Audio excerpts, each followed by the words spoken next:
জামাত ইসলামী একটি নির্বাচনমুখী দল। অতীতের সকল গ্রহণযোগ্য নির্বাচনে জামাত ইসলামের অংশগ্রহণ ও প্রতিনিধিত্ব ছিল, সংসদের প্রতিনিধিত্বও ছিল। সাদেশে জামাত ইসলামী নির্বাচনের প্রস্তুতি চলছে। আমরা লক্ষ্য করছি নির্বাচনের উপযুক্ত যে পরিবেশ থাকার কথা ছিল তা সরকার এখনও নিশ্চিত করতে পারেনি। এই জন্য প্রধান উপদেষ্টা ঘোষিত টাইমলাইন অনুযায়ী অবাধ, সুষ্ঠু, নিরপেক্ষ ও গ্রহণযোগ্য নির্বাচন করার জন্যই জুলাই সনদের ভিত্তিতে আগামী নির্বাচনের ব্যবস্থা গ্রহণ করতে হবে।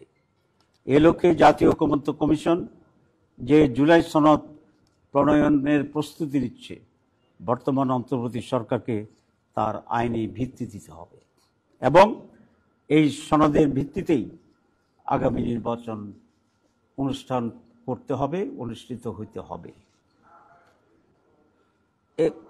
এর অতীতেও এই ধরনের সিদ্ধান্তের অনেক দৃষ্টান্ত বাংলাদেশে আছে, দেশের বাইরে তো আছে।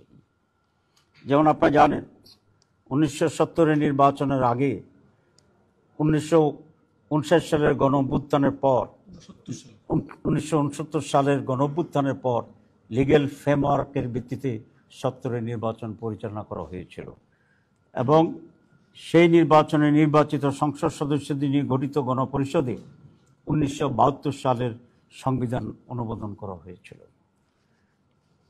স্বাধীনতা ঘোষণাপত্রের মাধ্যমে 10 মাস মুজিবনগর সরকারের মুক্তিযুদ্ধ পরিচালনা এবং স্বাধীনতার পরবর্তী সরকার গঠনের পূর্ব পর্যন্ত 75-এর পট পরিবর্তনের পর এবং প্রেসিডেন্ট জিয়াউর রহমান প্রধান সামরিক আইন প্রশাসক হিসেবে দায়িত্বভার গ্রহণ, দেশ পরিচালনা, দল গঠন, সামরিক প্রশাসক থেকে প্রেসিডেন্টের দায়িত্ব গ্রহণ সহ 75 থেকে 79 সাল পর্যন্ত শাসনকালের গণভোট, অধ্যাদেশ জারি এবং এই অধ্যাদেশের মাধ্যমে ক্ষমতা আরোহণ ও দশ পরিচালনার মতো বৈধতা দিয়েছিল, যা পরবর্তী সংসদ সেটা অনুমোদন করে।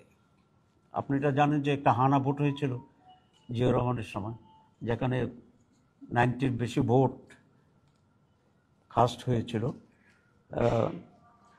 এরপরে 1990-এর গণঅভ্যুত্থানের পর 3 জোটের রূপরেখার ভিত্তিতে বিচারপতি শাহাবুদ্দিনের তত্ত্বাবধায়ক সরকারের অধীনে একটি সুষ্ঠু নিরপেক্ষ নির্বাচন অনুষ্ঠিত হলেও তার আইনি ভিত্তি না থাকায় এই রূপরেখার অন্যান্য বিষয়গুলো পরবর্তীতে বাস্তবায়ন হয়নি। সুতরাং এটা খুব স্পষ্ট যে অতীতের এ সমস্ত নজিরের পর জুলাই জাতীয় ঘোষণাপত্রের আইনি ভিত্তি দিতে কোনো ধরনের আইনগত বাধা নেই এবং এটা সহজ করে এটাকে আইনি ভিত্তি দেওয়া সম্ভব। এবং আমি আবার রিপিট করতে চাই যে নির্বাচনের সম্ভাব্য তারিখ বা মাস ঘোষণা করা হয়েছে, সেই নির্বাচনটি এই জুলাই সনদের ভিত্তিতেই হতে হবে। এটা পুরো জাতির এবং সরকারের কমিটমেন্টও আছে। সরকার বলেছে যে কমিশন, তারা রিফর্মস কমিশন করেছে রিফর্ম করার জন্য এবং সেই রিফর্মের ভিত্তিতে নির্বাচন হবে। এটা জাতির প্রতি আজকের প্রধান উপদেষ্টার কমিটমেন্ট ছিল, আপনারা জানেন। সুতরাং এই দাবিকে আমরা আবার রিটার্ট করতে চাই, গুরুত্ব দিয়ে বলতে চাই যে আগামী নির্বাচন জুলাই সনদের ভিত্তিতেই হতে হবে।